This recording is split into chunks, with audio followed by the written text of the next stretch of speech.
control tissue. Okay.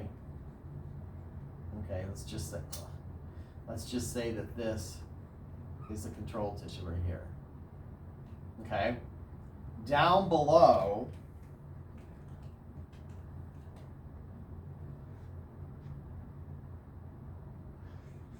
let's just say that's the tissue. So this is the patient tissue. Okay, so they're on the same slide together. So the control tissue and then the patient tissue. All right. So, must be run along with each antibody. Optimal control is one prepared in the laboratory under exactly the same conditions, including type and timing of fixation and processing as the diagnostic slide. Okay. Now, obviously, you can't use the patient tissue for the control tissue. So this control tissue comes from another case, either the year before or maybe sometime during this year, but before this case. They're run the same way, no matter what. So again, they'll probably use this as a cervical, this tissue here will be cervical. You want to try to get the same tissue if you can. And then we use this, and we have to document it, obviously, if we're taking it from another patient, okay? Because just say, for example, this patient here they still need tissue from that for, let's say, a legal case, let's say. A lot of these cervical cases, they just end up with, sometimes with legal cases. Breast cases, definitely, but not always. It could be something else. But the fact here is that we try to use cervical tissue here and cervical tissue there. Okay, it was just like what I was telling you about the bone marrows and liver. Okay, liver panels, bone marrow panels, you have to use bone marrow as your control. Liver panels, same thing. You need to use a piece of liver to do like a trichrome or a retic stain. You have to use liver. You can't use a lymph node. Okay, you don't want to use lymph nodes for a liver case. Okay. Okay, so that's what this is. If you want to get optimal control staining from your control, then you got to try to use it. You got to try to make sure that it goes through the same process, the fixation, the processing type processes. All right, commercially typed control slides are also out there for your use, or not. Okay. You can't use these. And why? Well, they should not be used as a routine positive control. Okay? Because they weren't done the same way as these two. And we can't say that their processing and their fixation are the same as ours. Okay, but we know that our fixation and processing here, just because they're two different patients, one's being used as a control for the other, we know that the same process happens every day the same way. So we know for that. They don't want you to use this because it may give you false positives. It could also give you false negatives. And I'm trying to think, just a few weeks ago, we had some issues with some of our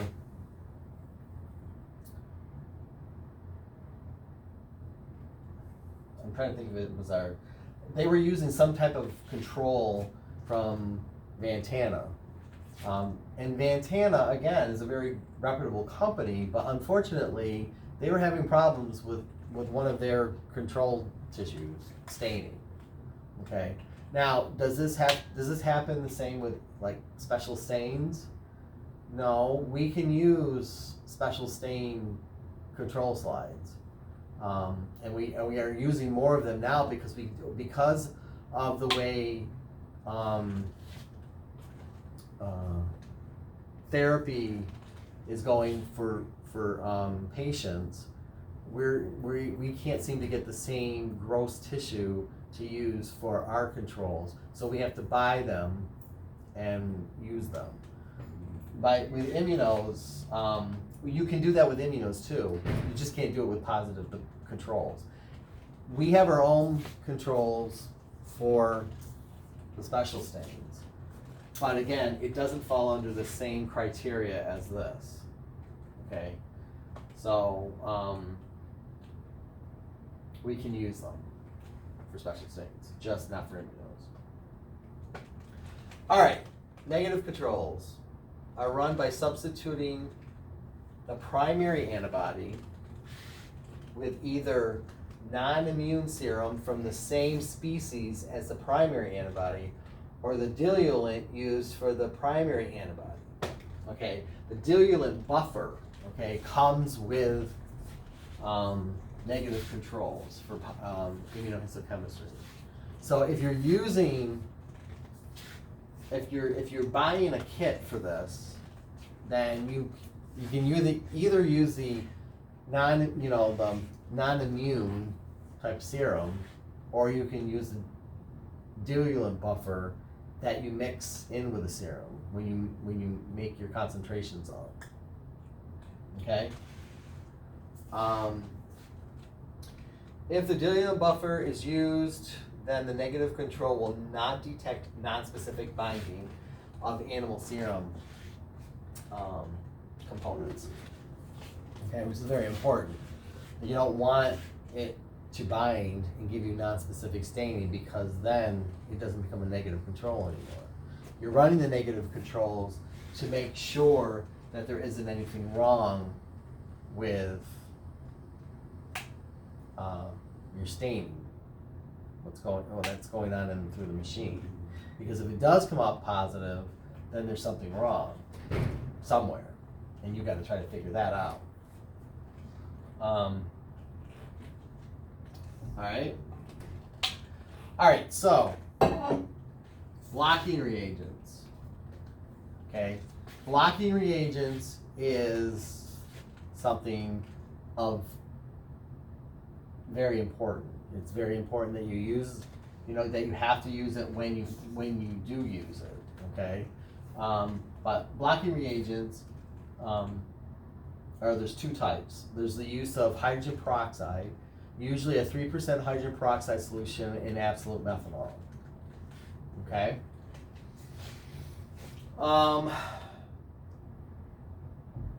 So, prepared in methanol. So this blocks endogenous peroxidases that you usually find in red blood cells. Okay. So if you know that your tissue, by looking at the H&E, if it has lots of areas of red blood cells, this tissue, this step is essential. You have to do it, or you're going to get all this non-specific background, and the pathologist is going to look at you and say, "How long have you been doing this?" That is one thing that you have to use, and we use it we just use it faithfully, because all of our tissue has, capillaries and veins and everything in it, and blood cells running through. Sometimes you can see just loose blood cells running through the tissue, not encapsulated in like an artery or a vein. So you got to use this. So this is one thing that this is one blocking agent you're going to use. Now the second one, okay, this is a little bit more confusing. Okay, so bear with me.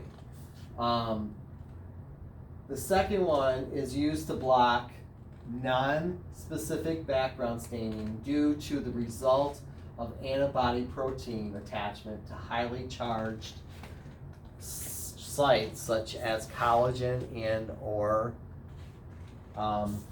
connective tissue elements. And you've got this throughout your tissue. Okay? So how do you do this? Now these are two blocking agents that you have to use. This one's even more important. Well, they're both important, but The primary antibody is added first. So we're going to be talking about this in a minute. But the primary antibody is used first. Okay, you put this on first. You do this one. Okay, then you do this one. And you put this on. So the primary is added first. This causes nonspecific binding to occur. Okay? You just add it and it's gonna bind to everything. Okay. The secondary antibody is then added and binds to this non-specifically bound primary antibody. Okay? So now you've got more specific or non-specific bindings occurring. And when reacted with a substrate chromogen, will give non-specific staining. So when you get to the last step, which is the developing portion of it, you're going to find that pretty much your whole blasted slide looks brown, which it should, unless it's all specific staining. All right. So prevention of this, how do you prevent this? Well, you add an innocuous protein solution, to the tissue, before adding the primary antibody. So after you do this, but before you add the primary antibody on, there's this you have to do. Okay. So add innocuous protein solution to the tissue before adding the primary antibody. Protein will bind to the highly charged sites, then non-specific binding will not occur. So what type of non-immune serum would you use? So what type of non-immune serum could you use so binding will not occur? Well, non-immune serum from the same animal species in which the secondary antibody was made. So for example, if you're putting a primary antibody on that was made in horse, okay, you're going to be blocking this with something, with a primary non-immune serum coming from a goat. Okay? Because horse isn't going to recognize the goat, but this is going to bind to all those highly charged sites that I was talking about. So the horse doesn't bind to that too. Okay? So this portion of it here was describing what would happen before you did this. Okay? Just say you didn't know what you were doing. You know, you're new, oh, I'm going to try this out. Well, didn't read the directions right, or what have you, or didn't understand the theory behind it, then you're going to go, oh, I'm going to put my primary on, I'm going to put my secondary on, and I think, oh, I'm going to do the rest of the stages, and then boom, everything comes out dark brown. So what do you do to avoid this? Well, this is what you do. So you basically take the non-immune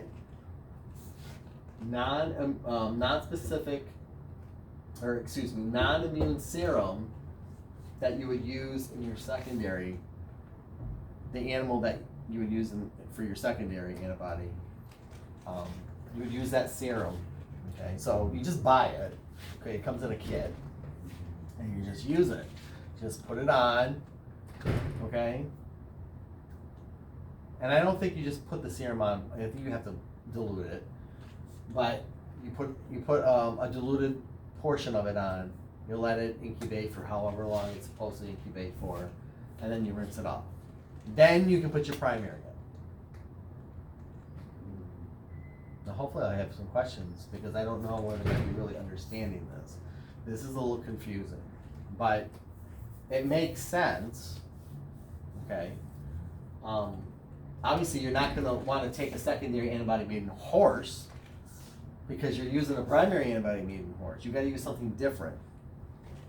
Okay, so you got to use the serum from a goat. That's non-immune. Okay. All right. So we're going to talk about a couple of special staining techniques, and there's a few of them out there.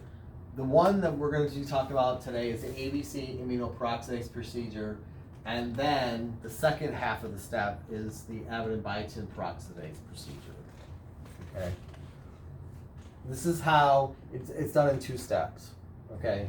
So in this first step, the purpose is to localize the tissue antigens. That's what you're trying to do in this first step. So I'm going to kind of go through this with you. Okay.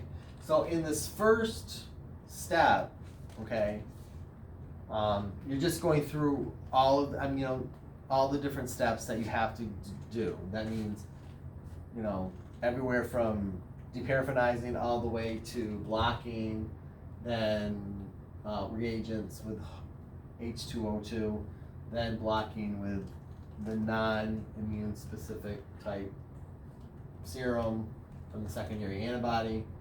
So that's what this is all showing you, okay, in kind of like a schematic type drawing. So you got your primary antibody here. Here's your tissue that it's binding to, okay.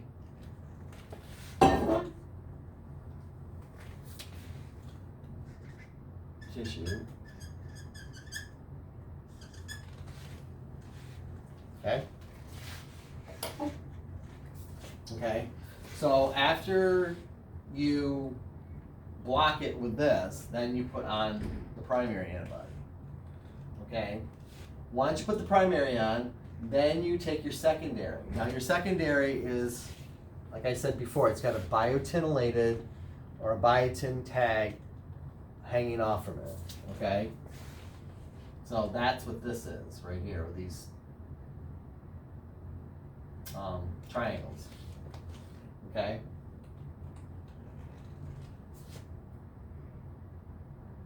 This whole complex right here. Next is this, the avidin biotin peroxidase procedure. Okay. Method utilizes 3 reagents: primary antibody, biotinylated secondary antibody, avidin biotin conjugated with horseradish peroxidase. Okay, those are the 3 main reagents with all the intermediate steps in between it. So now that you've got your conjugated, your secondary biotin conjugated antibody attached to the primary, now you have to make up the enzyme complex, okay? The avidin biotin enzyme complex. Okay, which is going to be this part right here. All right. And one thing I didn't show you yet is the dab. So you got the avidin biotin complex attaching to this biotin, all right? Then you've got the peroxidase, which is the horseradish peroxidase enzyme, which then kind of adds on to this, okay, right here. So you got this portion here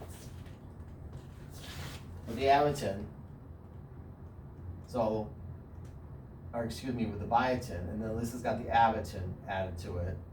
Then you've got this whole peroxidase conjugated with avidin biotin. It's conjugating to that, to this right here. Okay. Then, okay, DAV comes in. And it recognizes the horseradish peroxidase and it attaches itself, and that is what is giving it its color. Okay? So this whole thing, now your tissue down here is going to turn brown. Well, I shouldn't say the tissue, but the cells are going to turn brown. Okay?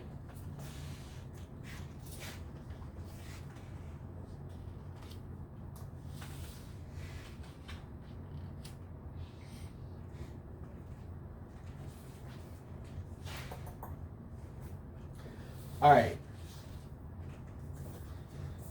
So I'm going to show you in the book, but this is what it looks like. All right.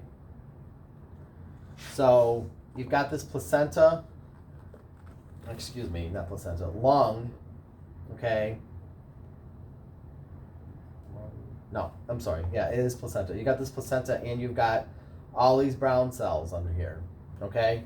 It's hard to see, but I will send you some of these pictures of what these things look like, okay? But this is basically what it looks like. In the background, obviously, the counter stain here is a Mayer's hematoxylin stain.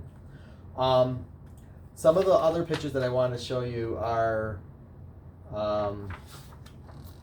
comes from the more up-to-date book, which has T cells and B cells, and it shows you exactly on a lymph node, and it exactly shows you what types of staining you get. There's two different types of staining once this all is developed, okay?